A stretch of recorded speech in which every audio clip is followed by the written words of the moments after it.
ನಮಾಮಿ ಶಂಕರ ಸದಾಶಿವ ಸಮಾರಂಭಂ ಶಂಕರಾಚಾರ್ಯ ಮಧ್ಯಮಾಂ ಅಸ್ಮದಾಚಾರ್ಯ ಪರ್ಯಂತಂ ವಂದೇ ಗುರು ಪರಂಪರಾಂ ಶ್ರುತಿ ಸ್ಮೃತಿ ಪುರಾಣಾನಾಂ ಆಲಯಂ ಕರುಣಾಲಯಂ ನಮಾಮಿ ಭಗವತ್ಪಾದಂ ಶಂಕರಂ ಲೋಕಶಂಕರಂ. ನಾಡಿನ ಸಮಸ್ತ ವೀಕ್ಷಕ ಬಂಧುಗಳ ಪಾದಾರವಿಂದಗಳಿಗೆ ನನ್ನ ಶಿರಸಾಷ್ಟಾಂಗ ನಮಸ್ಕಾರಗಳು. ಎಲ್ಲರಿಗೂ ಶುಭೋದಯ. ಮಾತೃದೇವೋ ಭವ. ಬನ್ನಿ, ಇವತ್ತಿನ ಪಂಚಾಂಗ ಫಲ 19ನೇ ತಾರೀಕು ಜೂನ್ 2024 ಬುಧವಾರ. ಶ್ರೀ ಕ್ರೋಧಿನಾಮ ಸಂವತ್ಸರೆ, ಉತ್ತರಾಯಣೆ, ಗ್ರೀಷ್ಮ ಋತು, ಜ್ಯೇಷ್ಠ ಮಾಸೆ, ಶುಕ್ಲ ಪಕ್ಷದ ತ್ರಯೋದಶಿ ತಿಥಿ, ವಿಶಾಖ ನಕ್ಷತ್ರ, ಸಿದ್ಧಯೋಗ, ಕೌಲವಕರಣ. ಇವತ್ತಿನ ಪಂಚಾಂಗ ಫಲ. ದುಷ್ಟ ಮುಹೂರ್ತ, ತೊಂದರೆ ಕೊಡತಕ್ಕಂಥ ಮುಹೂರ್ತಗಳು 11:55 ಬೆಳಿಗ್ಗೆ ಇಂದ ಮಧ್ಯಾಹ್ನ 12:46 ಸಂಜೆ 5:04 ಸಂಜೆ 5:56 ಇರ್ತಕ್ಕಂಥ ಈ ಸಮಯ ತೊಂದರೆಯ ಮುಹೂರ್ತ. ನೋಡ್ಕೊಂಡು ಮಕ್ಕಳೇ, ನಮ್ಮ ಪ್ರಕೃತಿ ಹೇಗೆ ಗೊತ್ತಾ?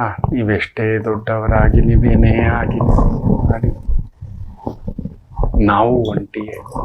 ತುಂಬ ಜನ ಗೊತ್ತಿಲ್ಲ. ನಾನು ಸುತ್ತಮುತ್ತ ಇದು ನೋಡೋ ಅಂತ ಏನು ದೊಡ್ಡದು ಗೊತ್ತಾ?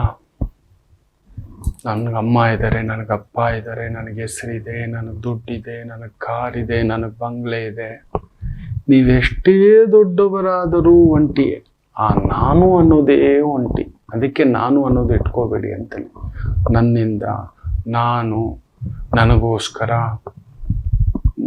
ನಾವು ಬದುಕ್ತಿರೋದೇ ಆ ನಾನು ಅನ್ನೋ ಒಂದು ಭಾವ. ನಾವು ಅನ್ನೋದು ಕಡಿಮೆ, ತುಂಬ ಅಪರೂಪ. ಅದು ಇಲ್ಲವೇ ಇಲ್ಲ. ನನ್ನ ಅನುಭವ, ಲಕ್ಷಾಂತರ ಜಾತಕಗಳನ್ನು ತುಂಬ ಜನ, ತುಂಬ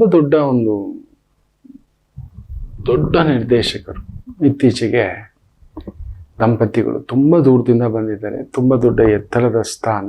ಎಷ್ಟು ದೊಡ್ಡ ವ್ಯಕ್ತಿ ಆದರೂ ಅವ್ರ ಮುಂದ್ಗಡೆ ಕೈ ಕಟ್ಟಿ ನಿಲ್ಲಬೇಕು. ಇರಲಿ, ಆ ವಿಭಾಗ ಹೇಳಿದ್ರೇನೆ ನಮಗೆ ಅರ್ಥ ಆಗ್ಬಿಡುತ್ತೆ. ಬೇಡ, ಆ ವಿಭಾಗದ ಭಾಗ ಏನು ಮಾತಾಡಲಿಲ್ಲ. ಇಟ್ಟಿದ ತಕ್ಷಣ ಹೇಳಿದೆ, ಕ್ಯಾ ಬೇಟಾ ಖುಷಿ ಆಯ್ತು, ನೀವು ಖುಷಿಯಾಗಿದ್ದೀಯಾ ನಾನಾ ಅಂದೆ. ಇದ್ದೀನಂತ. ನೀವಿಬ್ಬರು ಹೇಗಿದ್ದೀರಿ? ನಿಮಗೊಂದು ಮನೆ ಆಗೋಲ್ಲ, ಅದಿದೆ ಅಂತ ಹೇಳಿದೆ. ನಿಜಾನೇ ಗುರುಜಿ, ಆಗಿಲ್ಲ. ಒಂದು ಮಗು ಹೋಗಿರ್ಬೇಕು, ಅದೂ ಆಗಿದೆ. ನಿಮ್ಮ ಮದುವೆ ನಡೆದಿರೋದೇ ಪವಾಡ, ಅದೂ ಆಗಿದೆ. ಮದುವೆ ಮುರಿದಿಲ್ಲ, ಅದು ಪವಾಡ. ಅದೆಷ್ಟು ಬಾರಿ ಮುರ್ಕೋಬೇಕಿತ್ತು ಮಗು ಅಂದೆ. ಹೌದು ಗುರುಗಳೇ ಅಂತ ತಾಯಿ ಜೀವ. ಗಂಡ ದೊಡ್ಡ ಅಧಿಕಾರಿ, ತಾನೂ ದೊಡ್ಡ ಅಧಿಕಾರಿ. ಒಂದೇ ಮಾತು ಕೇಳಿದೆ, ಎಷ್ಟು ಬಾರಿ ಬಿಟ್ಟು ಹೋಗ್ತೀನಿ ಅನ್ಸಿದೆ ಅಂತ. ಬಿಕ್ಕಿ ಬಿಕ್ಕಿ ಅಳ್ತಾ, ಹೌದು ಗುರುಜಿ. ಹಾಗೆ ನಮ್ಮ ಬದುಕು ಹಾಗೆ. ಎಲ್ಲರನ್ನೂ ದಡದಿಂದ ದಡಕ್ಕೆ ಸೇರಿಸಿದರು. ನಾನು ಎಂಬ ಹಡಗು ಕೊನೆಗೂ ಒಂಟಿಯೇ. ನೋಡಿ, ನಾವು ಎಲ್ಲಾನು ಜೊತೆಲಿ ಹಾಕೊಂಡು ಹೋಗ್ತೇವೆ. ನನ್ನ ಜೊತೆಲಿ ಇದಿದೆ, ಅದಿದೆ, ಹೆಸರಿದೆ, ಗೌರವ ಇದೆ, ಏನೋ ಒಂದು ಭ್ರಮೇಲಿ ಬದುಕ್ತಿದ್ದೇವೆ ನಾವು. ಅಲ್ಟಿಮೇಟ್ಲಿ ನಾವು ಒಂಟಿಯೇ. ಕಾಣದ ಕಡಲು ಏನೋ ಹುಡುಕ್ತಿದ್ದೇವೆ ನಾವು. ಹೇಳ್ತೇನಲ್ವಾ, ಧ್ಯಾನಂ ಸರ್ವತ್ರ ಸಾಧನಂ. ಅಲ್ಲೊಂದು ಪುಟ್ಟದಾಗಿ ನಮ್ಮನ್ನ ಆ ಧ್ಯಾನ ಭಂಗಕ್ಕೆ ತುಂಬ ಇದೆ ಹಾಕೊಂಡು ಹೋಗ್ತದೆ.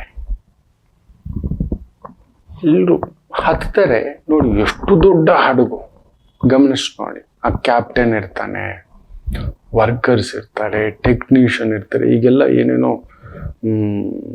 ಜಲಯಾನದಲ್ಲಿ ದೊಡ್ಡ ದೊಡ್ಡ ಹಡಗುಗಳು, ಕ್ರೂಸ್ ಶಿಪ್ ಎಲ್ಲ ಕೇಳ್ತಿರ್ತೀರಲ್ವಾ. ಗಮನಿಸಿ ನೋಡಿ, ನಾವು ಹತ್ತುತ್ತೇವೆ ಒಂದು ದಡದಲ್ಲಿ, ಇನ್ನೊಂದು ದಡದಲ್ಲಿ ಇಳಿಬೇಕು. ಇಳಿದ ಮೇಲೆ ಆ ಹಡಗಲ್ಲಿರುವ ರಿಪೇರಿ ಮಾಡೋರಿಂದ ಹಿಡಿದು, ಕ್ಲೀನ್ ಮಾಡೋರಿಂದ ಹಿಡಿದು, ಕ್ಯಾಪ್ಟನ್ ಇಂದ ಹಿಡಿದು ಇಳಿಯಲೇಬೇಕು. ಒಂಟಿಯಾಗಿ ಹಡಗು ನಿಂತ್ಕೊಳ್ಳುತ್ತೆ. ಹೌದು, ಎಲ್ಲರನ್ನ ದಡಕ್ಕೆ ಸೇರಿಸೋ ಹಡಗುವೇ ಒಂಟಿಯಾಗಿರ್ಬೇಕಾದ್ರೆ ನಾವಿನ್ನೆಷ್ಟು ಮಕ್ಕಳೇ. ನಮ್ಮದು ಹಾಗೆ ಹಡಗಿನಂತ ಜೀವನ. ನಾವು ಇಳಿಬೇಕಾಗುತ್ತೆ ಹಡಗಿಂದ, ಇಲ್ಲ ನಮ್ಮ ಹಡಗಿನ ಪಯಣದಲ್ಲಿ ನಾವೇ ಹಡಗಾಗಿದ್ರು ಕೆಲವರು ಹತ್ತುತ್ತಿರ್ತಾರೆ, ಇಳಿತಿರ್ತಾರೆ. ಅವರವರ ಕೆಲಸ, ಅವರವರ ಕಾರ್ಯ, ಜವಾಬ್ದಾರಿ. ಅದು ತಂದೆ ತಾಯಿ ಇರ್ಬೋದು, ಗುರುಗಳಿರ್ಬೋದು, ಮಿತ್ರರಿರ್ಬೋದು, ಶತ್ರುಗಳಿರ್ಬೋದು, ಬಂಧುಗಳಿರ್ಬೋದು, ಯಾರೋ ಒಂದು ಅನಪೇಕ್ಷಿತ ವ್ಯಕ್ತಿಗಳಿರಬಹುದು, ಅನಪೇಕ್ಷಿತ ಸಂಗತಿಗಳಿರಬಹುದು. ನಮ್ಮ ಜೀವನದಲ್ಲಿ ಹೇಗೆ ಬರ್ತಿರುತ್ತೆ, ಹೋಗ್ತಲೇ ಇರುತ್ತೆ. ನಾವು ಒಂಟಿಯೇ ಹಡಗಿನ ಹಾಗೆ. ಇದು ಒಂದನ್ನ ನಿತ್ಯ ನೀವು ಕುಳಿತು ಯೋಚನೆ ಮಾಡಿ, ನೀವಿಲ್ಲದಿದ್ರೆ ಏನಾಗುತ್ತೆ, ನೀವಿದ್ರೆ ಏನಾಗುತ್ತೆ ಅನ್ನತಕ್ಕಂಥದ್ದು. ತಮಾಷೆ ಗೊತ್ತಾ, ನೀವ್ಯಾರೂ ನಂಬದ ಸತ್ಯ ಹೇಳ, ನೀವು ಬರುವ ಮುಂಚೆಯೂ ಈ ಪ್ರಕೃತಿ ನಡೀತಿತ್ತು. ಇದು ಹೆಂಗೆ ಅಂದ್ರೆ, ನನ್ನ ಮನೆ ಕೋಳಿ ಕೂಗಿದ್ರೇನೆ ಊರಿಗೆಲ್ಲ ಬೆಳಕು ಅಂತ. ಅವೆಲ್ಲ ಏನೂ ಇಲ್ಲ. ನನ್ನ ಕೋಳಿ ಇಲ್ಲ ಅಂದ್ರೆ ಒಬ್ಬ ಹಾಗೆ ಅಂತೆ ಮಾಡಿತ್ತು. ಅವನಿಗೆ ಸಂಕಟ. ಬೆಳಿಗ್ಗೆ ಅವ್ನ ಕೋಳಿ 5 ಗಂಟೆಗೆದ್ದು ಕೋ ಕೋ ಅಂತ ಕೂಗೋದು. ಏನ್ ಜನ ಅವ್ರವ್ರ ಬಾಡಿಗೆದ್ದು ಅವ್ರವ್ರ ಕೆಲಸ ಮಾಡ್ತಾ, ಇವನು ನೋಡ್ತಾ ನನ್ನ ಕೋಳಿ ನನ್ನಿಂದಲೇ ಓಡೋದು. ಈ ಊರೆಲ್ಲ ಜಾಗೃತಿ. ಆ ಕಮ್ಮಾರ ಇರ್ಬೋದು, ಆ ಪೂಜಾರಿ ಇರ್ಬೋದು, ಆ ರೈತ ಇರ್ಬೋದು, ಕ್ಷೌರಿಕ ಇರ್ಬೋದು, ಎಲ್ರೂ ನನ್ನಿಂದಲೇ. ಕಾರಣ ನನ್ನ ಕೋಳಿ ಬೆಳಿಗ್ಗೆ ಎದ್ದು ಕೂಗುತ್ತೆ ಗೊತ್ತಾ ಅಂತ ಹೇಳಿಬಿಟ್ಟು ಒಮ್ಮೆ ಅವನ ನೆತ್ತಿಗೆ ಏರ್ಬಿಟ್ಟಿದೆ ನಶೆ. ನನ್ನಿಂದಲೇ, ಈ ಹಡಗಿನಿಂದಲೇ ಅಂತ. ಅವನಿಗೆ ಗೊತ್ತಿಲ್ಲ ಇಳಿದೋಗ್ತಾರೆ ಅಂತ. ದಡ್ಡ ಒಂದಿನ ಕೋಳಿಗೆ ಬಾಯಿಗೆ ಬೀಗ ಹಾಕ್ಬಿಟ್ಟು ಕಟ್ಬಿಟ್ಟಿದ್ದಾನೆ. ಕೂಗಬಾರ್ದು ಅಂತ, ರಾತ್ರಿ ಬೆಳಿಗ್ಗೆ ಕೂಗಬಾರ್ದು ನೋಡೋಣ ಅಂತ. ಅವನು ಮಲಗ್ಬಿಟ್ಟಿದ್ದಾನೆ, ಗಡದ್ದಾಗಿ ತಿನ್ಬಿಟ್ಟು. ಇವತ್ತು ಹೆಂಗಾಗುತ್ತೆ, ನನ್ನ ಕೋಳಿ ಕೂಗಿದ್ರೇನೆ ಬೆಳಕಾಗೋದು, ಸೂರ್ಯ ಕೂಡ ಬರೋದು. ಹಾಲು ಹಾಕೊಂಡ್ ಬರೋದು, ರಂಗೋಲಿ ಹಾಕೊಂಡ್ ಬರೋದು, ಎಲ್ಲ ಸೂರ್ಯ ಹುಟ್ಟೋದೇ ನನ್ನ ಕೋಳಿ ಕೂಗೋದ್ರಿಂದ, ಈ ಹಡಗಿನಿಂದ ಅನ್ನೋ ಒಂದು ಥಾಟು. ಬೆಳಿಗ್ಗೆ ಮರೆತು ಮಲಗಿದಾನೆ ಚೆನ್ನಾಗಿ. ಎದ್ದೊಳ್ತಾನೆ, ಲೇಟ್ ಆಗ್ಬಿಟ್ಟಿದೆ, ಸೂರ್ಯ ಬಂದ್ಬಿಟ್ಟಿದ್ದಾನೆ. ಅಯ್ಯೋ ಇದರ ಮನೆ ಬಂಗಾರ ಆಗೋಗ, ಇವನೆಂಗ್ ಬಂದ, ಇದು ನನ್ನ ಕೋಳಿ ಬಾಯಿಗೆ ಬೀಗ ಹಾಕ್ಬಿಟ್ಟಿದ್ದಾನೆ, ಕಟ್ಬಿಟ್ಟಿದ್ದಾನೆ. ಕೋಳಿ ಮಲಗಿದ ಅದ್ರ ಪಾಡ್ಗ ಕುಕ್ಕು ಅನ್ನಕ್ ಆಗ್ತಿಲ್ಲ, ಹಂಗ್ ಕಟ್ಬಿಟ್ಟಿದ್ದಾನೆ. ಹೊರಗಡೆ ಬರ್ತಾನೆ, ಅವ್ರವ್ರ ಪಾಡ್ಗ ಅವ್ರವ್ರ ಕೆಲ್ಸ. ಏನೋ ಇದು 2 ದಿನ ಮಾಡ್ದ, 3 ದಿನ ಮಾಡ್ದ, ಗೊತ್ತಾಯ್ತು ಅವನಿಗೆ ನನ್ನ ಕೋಳಿ ಕೂಗೋದ್ರಿಂದ ಭೂಮಿ ಸುತ್ತಲ್ಲ. ಹೌದು ಮಕ್ಕಳೇ, ನೀವ್ ಅನ್ಕೊಂಡಿರೋ ಒಂದು ಅತಿ ದೊಡ್ಡ ಶಿಖಾಮಣಿಗಳು ನೀವು ನಿಮ್ಮಿಂದ ಈ ದುನಿಯಾ ಚಲ್ ರहा है. ನನ್ನಿಂದ ಈ ಕಂಪನಿ, ನನ್ನಿಂದ ಇನ್ನೊಂದು, ಇಲ್ಲವೇ ಇಲ್ಲ. ಮಹಾಸಮುದ್ರ ಇದು, ಮಹಾಸಮಯ ಇದು. ನಿಮ್ಮಿಂದ ನಡೀತಿಲ್ಲ. ನೀವು ಬರೋಕ್ ಮೊದಲು, ನಿಮ್ ತಂದೆ ಬರೋಕ್ ಮೊದಲು, ಅವ್ರ ತಂದೆ ಬರೋಕ್ ಮೊದಲು, ಅವ್ರ ತಂದೆ ಬರುವುದಕ್ಕೆ ಮೊದಲು ನಡೀತಲೇ ಇದೆ. ನೋಡಿ, ಸರಾಸರಿ ಒಂದು 7,000 ವರ್ಷಗಳ ಹಿಂದುಗಡೆ ಅಗಸ್ತ್ಯರು ರಾಮಚಂದ್ರ ಪ್ರಭುವಿಗೆ ಆದಿತ್ಯ ಹೃದಯ ಸ್ತೋತ್ರ ತಿಳಿಸ್ಕೊಡ್ತಾರೆ. ಯಾವುದೇ ಹುಡುಕ್ ನೋಡಿ, ಇತಿಹಾಸ ಹೇಳುತ್ತೆ. 7,000 ವರ್ಷಗಳ ಹಿಂದುಗಡೆ ಶ್ರೀರಾಮಚಂದ್ರರಿಗೆ ಅಗಸ್ತ್ಯ ಮಹರ್ಷಿಗಳು ತಿಳಿಸ್ಕೊಡ್ತಾರೆ. ಅಲ್ಲಿಗೆ 7,000 ವರ್ಷಗಳ ಹಿಂದುಗಡೆ ಕಾವೇರಿ ಇತ್ತು, ಆಗ್ಲಿಂದಲೂ ಗಲಾಟೆ ನಡೀತಲೇ ಇದೆ. ಇರ್ಲಿ, ಅದಕ್ಕೆ ಮೊದಲು ಆದಿತ್ಯ ಇರ್ಲಿಲ್ವಾ? ಇದ್ದ. 7,000 70,000 70 ಲಕ್ಷ 70 ಕೋಟಿ ವರ್ಷಗಳಿಂದಲೂ ಆತ ಇದ್ದಾನೆ ನಿರಂತರವಾಗಿ. ಎಷ್ಟು ಋಷಿಗಳು ಬಂದ್ರು, ಎಷ್ಟು ಬ್ರಹ್ಮರ್ಷಿಗಳು ಬಂದ್ರು, ಎಷ್ಟು ರಾಮಚಂದ್ರ ಪ್ರಭುಗಳು ಬಂದ್ರು. ಇದೇ ರಾಮರ ಅವಶ್ಯಕತೆಯೂ ಇಲ್ಲ, ರಾವಣಾಸುರರ ಅವಶ್ಯಕತೆಯೂ ಇಲ್ಲ ಪ್ರಕೃತಿಗೆ. ಎಷ್ಟು ರಾಮಚಂದ್ರ ಪ್ರಭುಗಳು ಬಂದಿದ್ದಾರೋ ತುಂಬಾ ಜನಕ್ಕೆ ಅದು ಗೊತ್ತಿಲ್ಲ.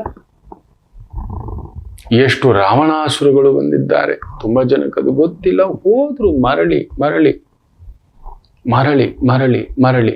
ಆದ್ರೆ ನಮಗೊಂದು ತಪ್ಪಾದಂತ ಒಂದು ಭ್ರಮಾ ಕಲ್ಪನೆ ಇದೆ. ನನ್ನಿಂದ ಈ ಮನೆ, ನನ್ನ ಓಟಿಂದ ಈ ದೇಶ,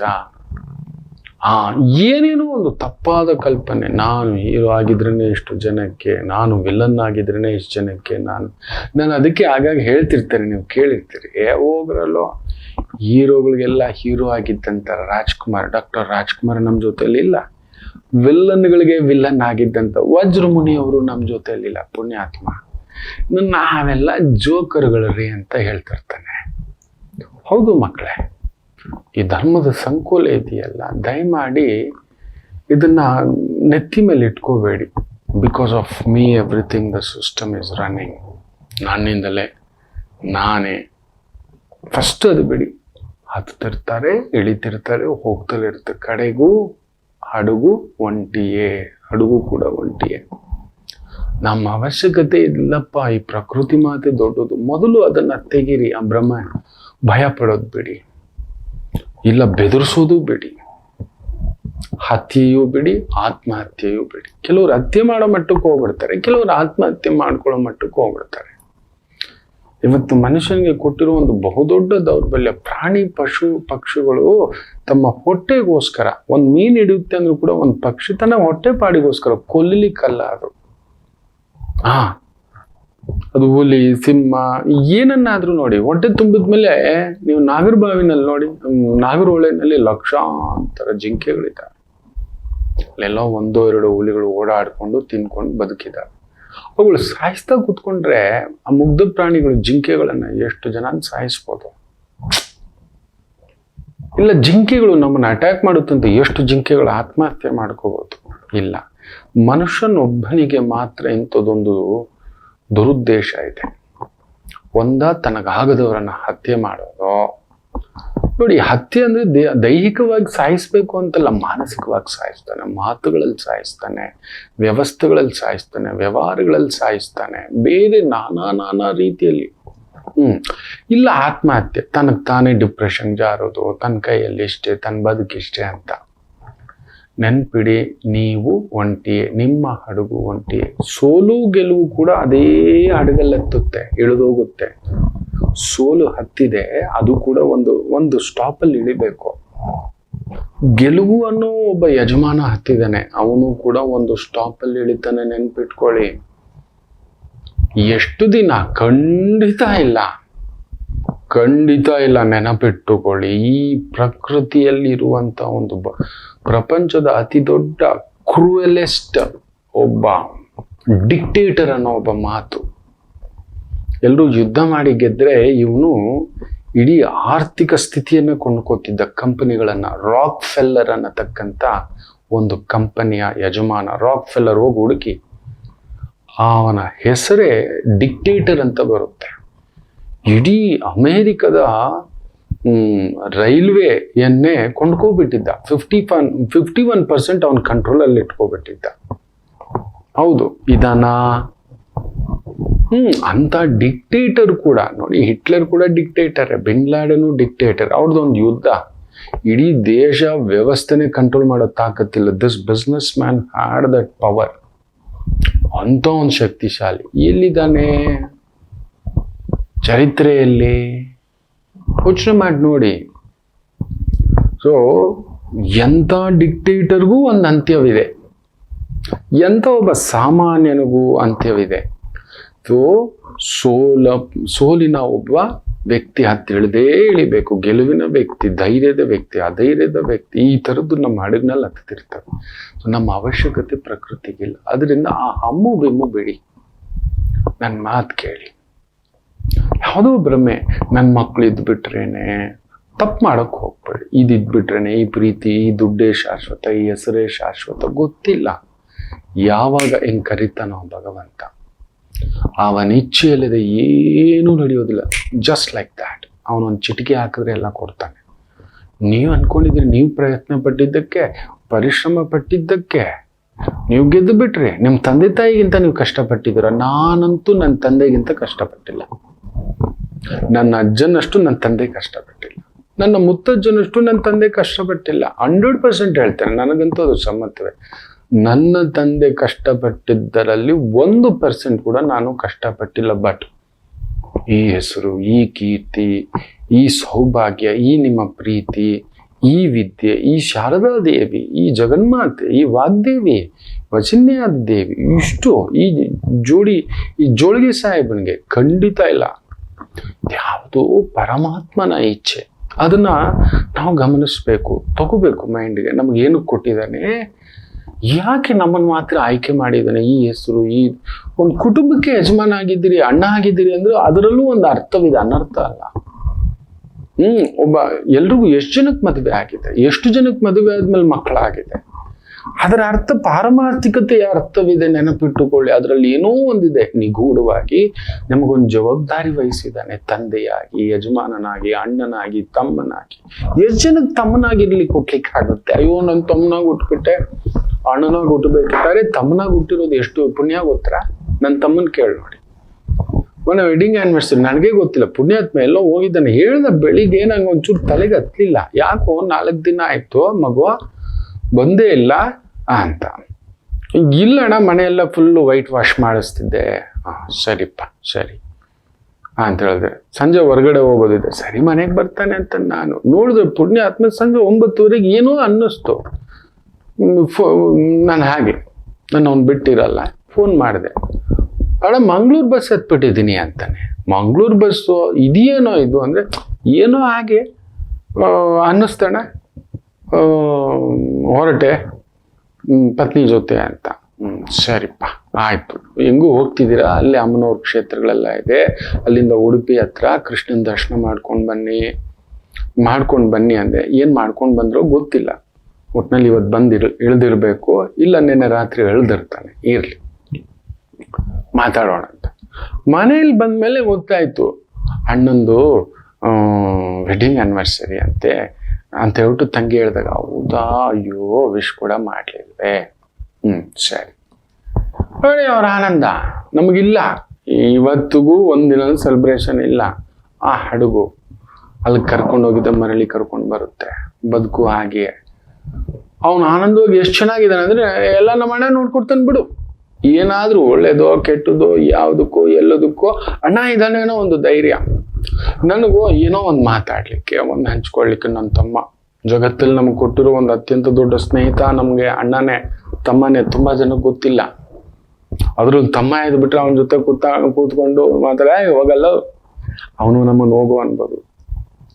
ಎಷ್ಟು ಜನಕ್ಕೆ ತಮ್ಮನಾಗೋ ಯೋಗ, ಮಗುವಾಗೋ ಯೋಗ, ಅಪ್ಪನಾಗೋ ಯೋಗ ತುಂಬ ಜನಕ್ಕೆ ಒಂದು ಕೊಟ್ಟಿದ್ರೆ ಒಂದು ಕೊಟ್ಟಿರೋಲ್ಲ. ಅದನ್ನು ಅನುಭವಿಸದೆ ಇಲ್ಲದನ್ನು ಹುಡುಕುವುದೇ ನಮ್ಮ ಒಂದು ಭ್ರಮಾಲೋಕ ಈ ಹಡಗಿನಲ್ಲಿ. ದುರ್ಬೇಕಿತ್ತು ಅದ್ರ ಮೊದಲು ಆ ಭ್ರಮಾಚಾಯ ಬಿಡಿ.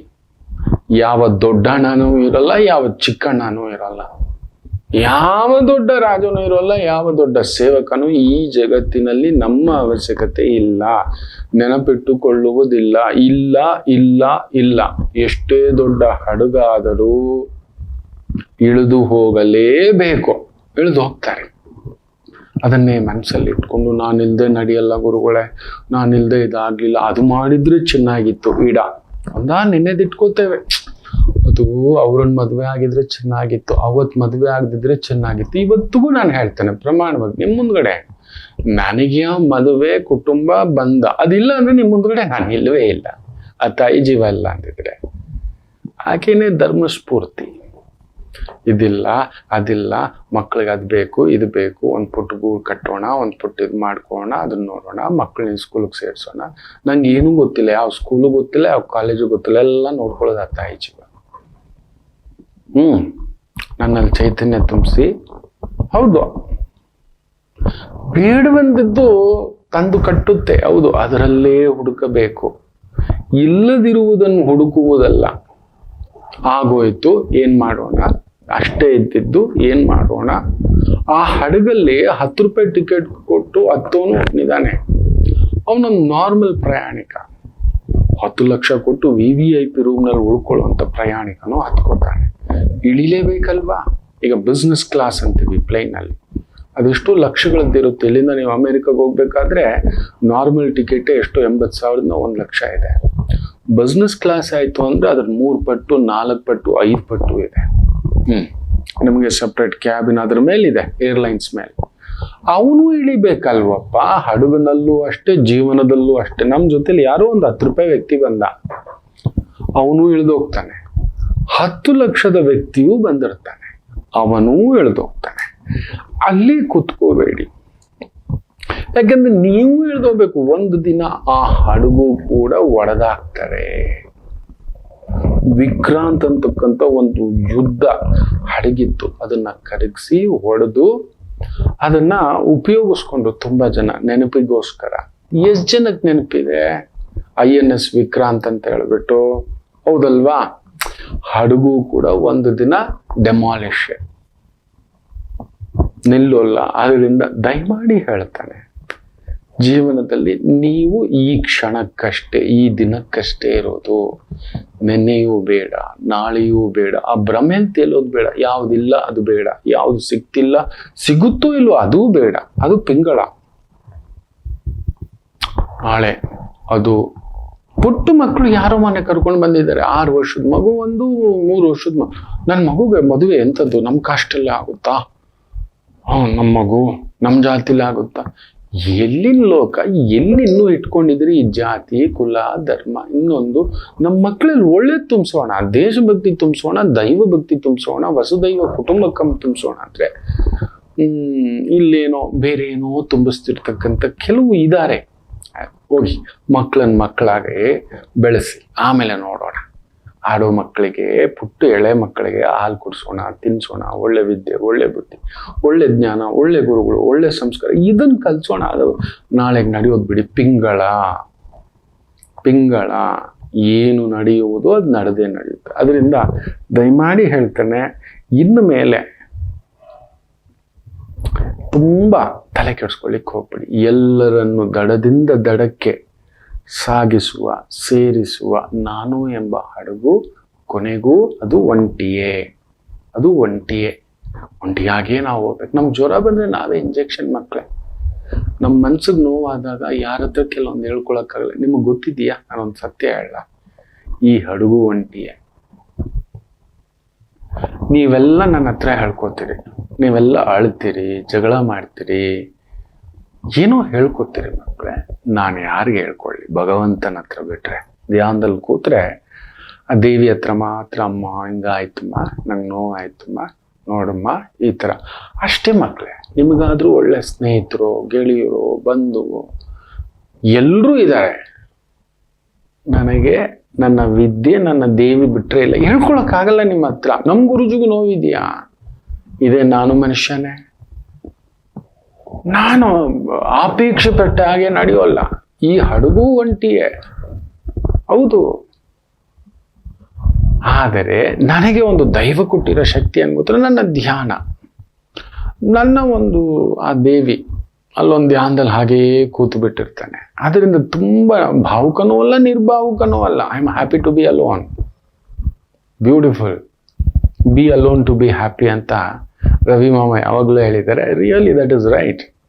ಒಂದು ವೈಚಾರಿಕತೆ, ಒಂದು ಕೆಲವೊಂದು ಕಲಿತಾ ಮೇಲಕ್ಕೆ ಹೋದಾಗ ನಿಮ್ಮ ಸಮಾನರಾಗ ಅವ್ರು ಇರೋಲ್ಲ, ಅವ್ರು ಸ್ಪಂದಿಸೋಲ್ಲ. ನೀವು ಹೇಳೋದೇ ಒಂದು, ಅವ್ರು ಅರ್ಥ ಮಾಡ್ಕೊಳ್ಳೋದೇ ಒಂದು, ನಿಮ್ಮ ಸ್ಥಾಯಿ ಅವ್ರಿಗೆ ಸಿಗೋಲ್ಲ. ಈಗ ಕೆಲವೊಂದು ಕಡೆ ಅವ್ರು ಕರೆದಿರ್ತಾರೆ, ನಾನು ಹೋಗಿರೋಲ್ಲ. ಗುರುಗಳಿಗೆ ಅಹಂಕಾರಪ್ಪ, ಬಂದಿಲ್ಲ, ಲೆವೆಲ್ ತೋರಿಸ್ಬಿಟ್ರು, ಖಂಡಿತ ಇಲ್ಲ. ನನಗೆ ನೀವು ನಂಬಲ್ಲ, ನಾನು ದೊಡ್ಡ 5 ಸ್ಟಾರ್ ಹೋಟೆಲ್ಗಿಂತ ಚಿಕ್ಕ ಹೋಟ್ಲಲ್ಲಿ ನಿಂತ್ಕೊಂಡು ತಿನ್ನೋದು ತುಂಬ ಇಷ್ಟಪಡ್ತಾನೆ. ಎಲ್ಲೂ ನಾನು ಹೇಳ್ಕೊಂಡಿಲ್ಲ, ತೋರಿಸ್ಕೊಂಡಿಲ್ಲ. ಅಲ್ಲಿ ಕುಳಿತು ತಿನ್ನೋದು ನನಗೆ ತುಂಬ ಪರಮಾನಂದ. ನನಗೂ ಕೂಡ ನಿಮ್ಮ ಥರ ಒಂದು ಪಾನಿಪುರಿ ತಿನ್ನೋ ಆಸೆ ಇದೆ, ಆಗೋಲ್ಲ. ಬಟ್ ಎಲ್ಲೋ ಕದ್ದು ಮುಚ್ಚು ಒಂದು ಪ್ಯಾಂಟೋ, ಶರ್ಟೋ, ಕ್ಯಾಪೋ ಹಿಂಗೆ ಹಾಕ್ಕೊಂಡು ಹೋಗಿ ಪುಡ್ದಾಗಿ ತಿಂತೇನೆ. ನನ್ನ ಧರ್ಮಪತ್ನಿ ಜೊತೆಲಿ ಹೋದಾಗ, ನಮ್ಮ ಮಕ್ಕಳ ಜೊತೆಲಿ ಹೋದಾಗ ಅದು ಬೈ ಹಂಗೂ ಕಂಡಿಡಿದು ಬಿಡ್ತಾರೆ. ಬಿಡೋಲ್ಲ.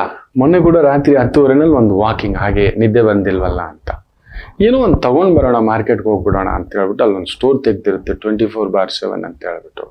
ಗುರ್ತಿಡ್ದೆ ಬಿಟ್ಟ, half T shirt, half cap, half shirts ಹಾಕೊಂಡಿದ್ರೆ, ಗುರುಜಿ ಹೇಳಿದ್ದು ಅಂತ. ಏನ್ ಹೇಳ್ತೀರಿ? ನಾನು ಟಕ್ ಅಂತ ಹೇಳ್ಬಿಟ್ಟು ನಾನು ಅವ್ರ ಅಣ್ಣ ಅಂತ.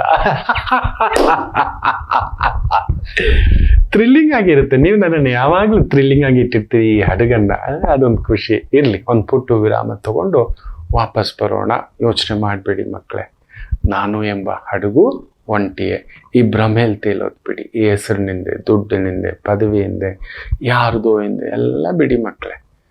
ನಿಮ್ಮ ಹಿಂದೆ ನೀವಿರಬೇಕು ಅಷ್ಟೇ. ಒಳ್ಳೆದಾಗ್ಲಿ. ಮಾತೃದೇವೋಭವ. ನಮಾಮಿ ಶಂಕರ. ನನ್ನ ಪ್ರೀತಿಯ ಆಧ್ಯಾತ್ಮಿಕ ಬಂಧುಗಳೇ, ಪ್ರತಿಯೊಬ್ಬರ ಜೀವನದಲ್ಲೊಂದು ಕೆಲವೊಂದು ಪ್ರಶ್ನೆಗಳಿರುತ್ತೆ. ಉತ್ತರವಿಲ್ಲದ ಪ್ರಶ್ನೆಗಳಿಲ್ಲ. ಅಂಥದ್ದೊಂದು ಸಮಸ್ಯೆ ಇದೆಯಾ? ಜ್ಯೋತಿಷ್ಯ ಮುಖೇನ ಹಾಗೂ ಆಧ್ಯಾತ್ಮಿಕ ಮುಖೇನ ನಿಮ್ಮ ಪ್ರಶ್ನೆಗಳಿಗೊಂದು ಪುಟ್ಟ ಸಮಾಧಾನ. ಈ ಕೂಡಲೇ ಕೆಳಗಿನ ಸಂಖ್ಯೆಗೆ ಕರೆ ಮಾಡಿ, ಇಲ್ಲವೇ ವಾಟ್ಸಪ್ ಮಾಡಿ, ಹಾಗೂ ನಮ್ಮ ನಮಾಮಿ ಶಂಕರ ಯೂಟ್ಯೂಬ್ ಚಾನೆಲ್ ಮುಖಾಂತರವೂ ಕೂಡ ಸರಳ ಪರಿಹಾರವನ್ನು ತಾವು ವೀಕ್ಷಿಸಿ ಹಾಗೂ ಪಡೆಯಬಹುದು. ನಮಾಮಿ ಶಂಕರ. ನಮಾಮಿ ಶಂಕರ. ವಿಶಾಖ ನಕ್ಷತ್ರ ಕಾಯ್ತಿರ್ತೀರಿ. ಗುರು ನಕ್ಷತ್ರ ಮೇಷರಾಶಿ. ಚಂದ್ರ ಗುರು ಸಾರದಲ್ಲಿದ್ದು ಗುರು ಚಂದ್ರನ ಸಾರದಲ್ಲಿದ್ದಾನೆ, ರೋಹಿಣಿ ಸಾರದಲ್ಲಿ. ಚೆನ್ನಾಗಿದೆ. ಹೇಳ್ತಲೇ ಇದ್ದೆ, ದೀಪ ಹಚ್ಕೊಳ್ಳಿ. ದೊಡ್ಡ ದೊಡ್ಡ ರೈಲು ಅಪಘಾತಗಳು, ವಿಮಾನ ಅಪಘಾತಗಳು, ಈ ಥರದ ಕೆಲವೊಂದು ಪ್ರಚೋದನೆಗಳು ಇದೆಲ್ಲ ನಡೆಯುತ್ತೆ. ಹುಷಾರಿರಿ ಮಕ್ಕಳೇ. ಶನಿ ಕುಜಾರ ಪಕ್ಕದಲ್ಲಿರೋದು ಒಳ್ಳೇದಲ್ಲ. ಇಟ್ಸ್ ಘಟಸ್ಫೋಟ, ವಿಸ್ಫೋಟ ಅನ್ನತಕ್ಕಂಥ ಒಂದು ಮಾತುಗಳು ಅಂತ. Very careful. ಆ ಕುಜ ಕದಲ್ಬಿಡ್ಲಿ ಸ್ವಲ್ಪ.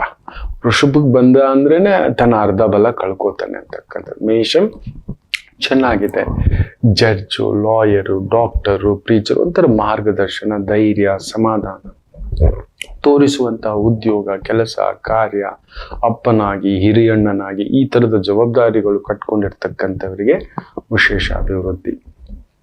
ವೃಷಭ ರಾಶಿ. ಗುರು ನಿಮ್ಮನೇಲಿ ಇದ್ದಾನೆ. Bit of financial stress. ಅದಕ್ಕೆ ತಕ್ಕಂತೆ ಇನ್ಕಮ್ ಇರುತ್ತೆ. ಒಂದು ರೀತಿ ಹೆಂಗಂದ್ರೆ, ಒಂದು 80,000 ರೂಪಾಯಿ ಸಂಪಾದನೆ ಅಂದ್ರೆ 1.25 ಲಕ್ಷ ಕಮಿಟ್ಮೆಂಟ್ ಇರೋ ಥರ. ಮಕ್ಕಳು, ಮನೆ, ಕುಟುಂಬ, ಇನ್ನೊಂದು ಲೀಗಲ್ ಇಶ್ಯೂಸ್ ಇದ್ರೆ ಕಾಂಪ್ರಮೈಸಲ್ಲಿ ಹೋಗಿ ಆಯ್ತು. ಲೀಗಲ್ ಇಶ್ಯೂಸ್ ಇದ್ರೆ ಕಾಂಪ್ರಮೈಸಲ್ಲಿ ಸಮಾಧಾನವಾಗಿ ಸೋತು ಬಿಡೋಣ. ನಮ್ಮವ್ರ ಹತ್ರ ಬಿಡಿ, ಇನ್ನೇನು ಮಾಡೋಣ. ನೆನ್ಪಿಟ್ಕೊಳ್ಳಿ, ಕರ್ಮ ದೇವತೆ ಹೇಗಿರುತ್ತೆ ಅಂದ್ರೆ, ನೀವು ಕಾಯೋ ನೆಸೆಸಿಟಿ ಇಲ್ಲ ಮಕ್ಕಳೇ. ಅದು ಕಾದಿದ್ದು ಕೊಡುತ್ತೆ, ಇಲ್ಲೇ ಕೊಡುತ್ತೆ. ಈ ಜನ್ಮಕ್ಕೆ ಅನುಭವಿಸ್ಬೇಕು. ಕಲಿಯುಗಕ್ಕದಿರೋ ಒಂದು ಸಿಸ್ಟಮ್. ಹಿಂದೆ ದ್ವಾಪರಾಯುಗ, ತ್ರೇತಾಯುಗ, ಕೃತಾಯುಗ, ಮೇಲೆ ಒಂದು ಸ್ವರ್ಗಲೋಕ. ಕಲಿಯುಗಕ್ಕೆ ಇಲ್ಲೇ ನರಕ. ನೆನ್ಪಿಟ್ಕೊಳ್ಳಿ, ಇಲ್ಲೇ ಸ್ವರ್ಗ. ನೀನ್ ಕರೆಕ್ಟ್ ಆಗಿದ್ರೆ ಇಲ್ಲೇ ಸ್ವರ್ಗ ನೋಡ್ಬೋದು. ಜಾಗ್ರತೆ. ಇನ್ನು ಮಿಥುನ ರಾಶಿ.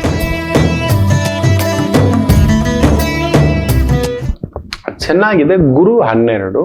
ದೂರದ ಕೆಲಸ, ದೂರದ ವ್ಯವಹಾರ, ದೂರದ ಉದ್ಯೋಗ, ದೂರದ ಬದುಕು, ದೂರದ ಜೀವನ ಸ್ವಲ್ಪ ತಳಮಳ ಮಾಡಿಸ್ತಕ್ಕಂಥದ್ದಾಗುತ್ತೆ. ಮಕ್ಕಳ ಜವಾಬ್ದಾರಿ ಸ್ವಲ್ಪ ಹೆಚ್ಚುತ್ತೆ. ಸ್ವಲ್ಪ ಈ ಒಂದು ಲೇಖಕರು, ಬರವಣಿಗೆ, ಟೀಚರು, ಡಾಕ್ಟರು, ಪ್ರೊಫೆಸರ್ ಇಂಥ ಉದ್ಯೋಗದಲ್ಲಿರ್ತಕ್ಕಂಥವ್ರಿಗೆ ಒಂಚೂರು ಫ್ಯಾಮಿಲಿ ಸ್ಟ್ರೆಸ್ ಇರ್ತಕ್ಕಂಥದ್ದು ಇಲ್ಲ, ಉದ್ಯೋಗ ಸ್ಟ್ರೆಸ್ ಇರ್ತಕ್ಕಂಥದ್ದಾಗುತ್ತೆ. ಸ್ವಲ್ಪ ಸಮಾಧಾನವಾಗಿ ಇದ್ದು ಬಿಡಿ ಅಷ್ಟೇ. ಇನ್ನು ಕರ್ಕಾಟಕ ರಾಶಿ. ಗುರು ಚೆನ್ನಾಗಿದ್ದಾನೆ. ಚಂದ್ರ ಗುರುಸಾರ, ಹೆಸರು, ಗೌರವ, ಕೀರ್ತಿ, ಪ್ರತಿಷ್ಠೆ, ಸಮಾಧಾನ ಹುಡುಕಿ ಬರತಕ್ಕಂಥ ಅದ್ಭುತವಾಗಿರ್ತಕ್ಕಂಥ ಒಂದು ದಿನವಾಗಿರುತ್ತೆ. ಚೆನ್ನಾಗಿದೆ, ತೊಂದರೆ ಏನಿಲ್ಲ. ಅದರಲ್ಲೂ professionals, bridge between common man and nature, ಆ ಥರದ ಒಂದು ದೊಡ್ಡ ಸ್ಥಾನ, ದೊಡ್ಡ ಅಧಿಕಾರಿ, ದೊಡ್ಡ ಮಟ್ಟ, ದೊಡ್ಡ ಪಟ್ಟ, ರಾಜಕೀಯ, ಗೆಜೆಟೆಡ್ ಆಫೀಸರ್ಸ್, ಈ ಥರದಲ್ಲಿ ಇರತಕ್ಕಂಥ ಗುರು ಬಂದು ಒಂಥರ ಸಮಾಧಾನ ಮಕ್ಕಳು, ಸಮಾಧಾನ ಪಡಿಸುವ ಕೆಲಸಗಳು, ಅದ್ಭುತವಾದಂಥ ಪ್ರಗತಿ. ಸಿಂಹರಾಶಿಯ ಅಂಜಿಕೆ, ಉದ್ಯೋಗದ ವಿಚಾರ, ಮನೆ ವಿಚಾರ, ಕುಟುಂಬ ವಿಚಾರ, ಇನ್ನೂ ಇದನ್ನ ಸಾಗಿಸ್ಕೊಂಡು ಹೋಗ್ತೀನಾ, ಮುಂದಕ್ಕೆ ಕರ್ಕೊಂಡು ಹೋಗ್ತೀನಾ, ನಿಲ್ಲಿಸ್ಕೋತೀನಾ ಅನ್ನತಕ್ಕಂಥದ್ದು. ಆದಷ್ಟು ಗಣಪತಿಯನ್ನ ಇವತ್ತು ಮನಸ್ಸಿನಲ್ಲಿ ನೆನೆಸ್ಕೊಳ್ಳಿ. ನಿಜವೇ ಕೆಲವೊಂದು ಸಮಯ ನಮ್ಮನ್ನ ಅಳುಕು ಕಟ್ಟಿ ಹಾಕ್ಬಿಡುತ್ತೆ. ಹಾಗೆ ಈ ಪ್ರಭಾವಗಳು ನಾ ಹೇಳಿದ್ನಲ್ಲ, ನಾನು ಅನ್ನೋದು, ನಮ್ದು ಅನ್ನೋದು ತೀರಾ ತಂದಿಟ್ಕೊಂಡಾಗ ಹೀಗಿದ್ದಿದ್ರೆ ಚೆನ್ನಾಗಿ, ಇಲ್ಲ ಅಂದಿದ್ದು ಇಲ್ಲ ಅಷ್ಟೇ, ಮುಗಿದು ಹೋಯ್ತು ಅಂತ ಹೋಗ್ತಿರ್ಬೇಕಿಲ್ಲ. ನಮಗೆ ಮನುಷ್ಯನಿಗಿರೋ ಒಂದು ದೊಡ್ಡ ಶಾಪ ತಗಲಾಕೋತೇವೆ, ಹಿಡ್ಕೊಂಡೇ ಕೂತ್ಕೋತೇವೆ, ಅದು ಬಿಟ್ಟು ಹೋಗಲ್ಲ. ತುಂಬಾ ದೊಡ್ಡವರು ಅನ್ನೋರು ನೆನ್ಪಿಟ್ಕೊಳ್ಳಿ, ಸನ್ಮಾನಕ್ಕೂ ಅಲ್ಲಿ ನಿಂತ್ಕೊಳ್ಳಲ್ಲ, ಅವಮಾನಕ್ಕೂ ಅಲ್ಲಿ ನಿಂತ್ಕೊಳ್ಳಲ್ಲ, ಆಸೆಗೂ ನಿಂತ್ಕೊಳ್ಳಲ್ಲ, ನಿರಾಸೆಗೂ ಅಲ್ಲೇ ನಿಂತ್ಕೊಂಡು ಕೊರಗೋಲ್ಲ, ಬಿಟ್ಟು ಹೋಗ್ತಾರೆ ಮುಂದಕ್ಕೆ ಅಂತಕ್ಕಂಥದ್ದು. ಇವತ್ತು ಬಿಟ್ಟು ಮುಂದಕ್ಕೆ ಹೋಗಿ ನಿಮ್ ಕರ್ತವ್ಯ ಮಾಡಿ ಸಮಾಧಾನ. ಕನ್ಯಾ ರಾಶಿ ಗೌರವ. ಮಾಡುತ್ತಿರುವ ಕೆಲಸ ಕಾರ್ಯದಲ್ಲಿ ವಿಶೇಷವಾದಂತಹ ಯಶಸ್ಸು, ಕೀರ್ತಿ, ಪ್ರತಿಷ್ಠೆ, ಗೌರವ, ಸನ್ಮಾನ ಪಡೆಯತಕ್ಕಂಥ ಒಂದು ದಿನವಾಗಿರುತ್ತೆ. ಚೆನ್ನಾಗಿದೆ ಬದುಕು, ಬ್ಯೂಟಿಫುಲ್. ಒಂಥರ ಏನಾದ್ರೂ ಮದುವೆ ಕಾರ್ಯ, ಶುಭ ಕಾರ್ಯ, ಮನೆ ತಗೊಳ್ಳೋದು, ಜಾಗ ತಗೊಳ್ಳೋದು, ವ್ಯವಹಾರ ಮಾಡೋದು, ಟೀಚ್ ಮಾಡೋದು, ಕಲಾ ವೇದಿಕೆಯಲ್ಲಿರೋದು, ಕಲಾ ಮಾಧ್ಯಮದಲ್ಲಿರೋದು, ಬರವಣಿಗೆ, ಸಂಕಲನ, ಈ ತರದ ವೃತ್ತಿ ಉದ್ಯೋಗದಲ್ಲಿರತಕ್ಕಂಥವರಿಗೆ ವಿಶೇಷ ಅಭಿವೃದ್ಧಿ. ಇನ್ನು ತುಲಾ ರಾಶಿ ಚೆನ್ನಾಗಿದೆ, ತೊಂದರೆಗಳೇನೂ ಇಲ್ಲ. ಗುರು ಅಷ್ಟಮ, ಏನಾದರೂ ಸಾರ್ವಜನಿಕ ವೃತ್ತಿಯಲ್ಲಿದ್ದರೆ ಸಾರ್ವಜನಿಕವಾದಂತಹ ಒಂದು ಕೆಲಸ ಕಾರ್ಯ, ಸಾಮಾಜಿಕ ಕಾರ್ಯ, ಸ್ವಲ್ಪ ಜಾಗರೂಕತೆ. ಸಾರ್ವಜನಿಕ ಸ್ಥಾನ ಅನ್ನೋದು ಎಲ್ರಿಗೂ ಸಿಗೋಲ್ಲ ಮಕ್ಕಳೇ. You are a gifted. ದೈವ ನಿಮ್ಮನ್ನೇ ಆಯ್ಕೆ ಮಾಡಿ ಆ ಜಾಗ, ಆ ಸ್ಥಾನ, ಗೌರವ ಕೊಟ್ಟಿದೆ. ಅದರ ಅರ್ಥ ಬೇರೆ ಏನೋ ಇದೆ, ನಿಮ್ಮಿಂದ ಅಪೇಕ್ಷೆ ಏನೋ ಇದೆ. ಮಾಮೂಲಿ ಕಲ್ಲು ಮಾಮೂಲಾಗಿ ಬಿದ್ದಿದೆ, ಆದರೆ ಕೆಲವು ಕಲ್ಲುಗಳು ಮಾತ್ರ ಕೆತ್ತಿಸಿ ಶಿಲ್ಪವಾಗಿ ಗರ್ಭಗುಡಿಲಿ ಕೊಳ್ಳರಿಸಿಟ್ಟಿದೆ. ಅಂದ್ರೆ ನೀನು ಆಶೀರ್ವಾದ ಮಾಡಕ್ಕೋ ಇರೋದು ನಿನ್ನಿಂದ 1000 ಜನಕ್ಕೆ ನೆರಳು ಅಂತ. ಬಟ್ ಸಮ್ಟೈಮ್ಸ್ ನಮ್ಮಲ್ಲಿ ಅದೊಂದು ಗರ್ವ ತುಂಬ್ಕೋಬಿಡುತ್ತೆ, ಅದು ಅಧಪತನಕ್ಕೆ ನಾಂದಿ ಆಗುತ್ತೆ. ಹುಷಾರು. ಏನಾದರೂ ಸ್ಕ್ಯಾಂಡಲ್ ಕೆಲಸನೋ, ದಾರಿ ತಪ್ಪಿದಂಥ ಕೆಲಸ, ವ್ಯವಹಾರ ಮಾಡ್ಕೊಂಡಿದ್ರಿ, ತುಂಬಾ ದೊಡ್ಡ ಅವಮಾನಗಳನ್ನು ಎದುರಿಸಬೇಕಾಗುತ್ತೆ. ಎಚ್ಚರಿಕೆ. ವೃಶ್ಚಿಕ ರಾಶಿ, ಗುರು ಚೆನ್ನಾಗಿದೆ ಯಥಾ ಪ್ರಕಾರವಾಗಿ. ಆ ಗುರು ಚಂದ್ರನ ಸ್ಥಾನದಲ್ಲಿದ್ದಾನೆ. ಮನೆಯವರಿಗೋಸ್ಕರ, ಕುಟುಂಬಕ್ಕೋಸ್ಕರ, ಅಭಿವೃದ್ಧಿಗೋಸ್ಕರ, ಹೆಸರಿಗೋಸ್ಕರ ಸ್ವಲ್ಪ ಖರ್ಚು. ದೈವಿಕ ಕಾರ್ಯಗಳು, ಪೂಜೆ ಪುನಸ್ಕಾರ, ಹೋಮ ಹವನ, ಯಜ್ಞ ಯಾಗ, ಇಂತಹ ಒಂದು ಕೆಲಸ ಕಾರ್ಯ ವ್ಯವಸ್ಥೆಯಲ್ಲಿರತಕ್ಕಂಥವ್ರಿಗೆ ವಿಶೇಷ ಅಭಿವೃದ್ಧಿ. ಧನುಸು ರಾಶಿ, ಚಂದ್ರ ಗುರುಸಾರ, ಗುರು ಚಂದ್ರನ್ ಸಾರ ಚೆನ್ನಾಗಿದೆ. ನಿಮಗೂ ಕೂಡ ಡೈರೆಕ್ಷನ್ ಲೈನಲ್ಲಿದ್ದೀರಾ, ಟೀಚರ್ ಲೈನಲ್ಲಿದ್ದೀರಾ, ಕಲಾ ಮಾಧ್ಯಮದಲ್ಲಿದ್ದೀರಾ, ಅನಾಥಾಶ್ರಮ, ವೃದ್ಧಾಶ್ರಮ, ಬರವಣಿಗೆ, ಲೇಖನ, ಪ್ರೀಚಿಂಗ್, ಕೌನ್ಸಿಲಿಂಗ್, ಅಡ್ವೈಸಿಂಗ್, ಕಲೆಗೆ ಸಂಬಂಧಪಟ್ಟಂತ ವೃತ್ತಿ, ಉದ್ಯೋಗ, ಅದ್ಭುತವಾದಂಥ ಪ್ರಗತಿ ಕಾಣತಕ್ಕಂಥ ಒಂದು ದಿನ. ಮಕರ ರಾಶಿ, ಆರೋಗ್ಯ ಚೇತರಿಕೆ, ತುಂಬಾ ಹತ್ತಿರದವರ ಆತ್ಮೀಯರನ್ನ ಭೇಟಿ ಆಗ್ತಕ್ಕಂಥದ್ದು, ವಿಶೇಷ ಊಟ, ಉಡುಪು, ಸ್ನೇಹಿತರು, ಆತ್ಮೀಯರ ಭೇಟಿ, ಇವೆಲ್ಲವನ್ನ ನೋಡ್ತಕ್ಕಂಥ ಒಂದು ದಿನ. ಚೆನ್ನಾಗಿದೆ, ತೃಪ್ತಿದಾಯಕ. ಕುಂಭರಾಶಿ, ಚಂದ್ರ ಗುರುಸಾರ, ಒಂಟಿ ಗುರು, ಇಲ್ಲೋ ಒಂಟಿ ಅನ್ನಿಸ್ತಕ್ಕಂಥ ಛಾಯೆ. ನ್ಯಾಯ ನೀತಿ ಇವತ್ತಿನ ಕಾಲಕ್ಕೆ ಇಲ್ಲ ಮಕ್ಕಳೇ. ನೋಡಿ, ಒಂದು ಮಾತೇ ಇದೆ, ತಪ್ಪು ತಿಳ್ಕೋಬೇಡಿ. ಯಾರೋ ಹೇಳಿದ್ದು, ನಾನು ಸರಿಯಾ ತಪ್ಪಾ ಗೊತ್ತಿಲ್ಲ. ಸಾಮಾನ್ಯರಿಗೆ ನ್ಯಾಯ ಅಷ್ಟು ಬೇಗ ಸಿಗೋಲ್ಲ, ಸಿಗುತ್ತೆ, ಬೇಗ ಸಿಗೋಲ್ಲ. ದೊಡ್ಡವ್ರಿಗಾದ್ರೆ ದೊಡ್ಡವರಿಗೋಸ್ಕರನೇ ಮಾಡ್ಕೊಂಡಿರೋದು ಅಂತ ಕೂಡ ಒಬ್ಬ ದೊಡ್ಡ ವ್ಯಕ್ತಿ ಹೇಳಿದ್ದಾನೆ. ಆದರೆ ಕರ್ಮದ ಗಂಟು ಬಿಡಲ್ಲ ಮಕ್ಕಳೇ. ಯಾವುದೋ ರೂಪದಲ್ಲಿ ನಾನೊಬ್ಬ ದೊಡ್ಡ ಒಂದು ಬಿಸ್ನೆಸ್ ಮ್ಯಾಗ್ನೆಟ್. ಹೇಳಿದೆ, ನೀವು ಮಾಡ್ತಿರೋ ಈ ಒಂದು ವ್ಯವಹಾರ ವಿಪರೀತ ಅನೈತಿಕತೆಯಲ್ಲಿದೆ, ತಗೋಬೇಕು.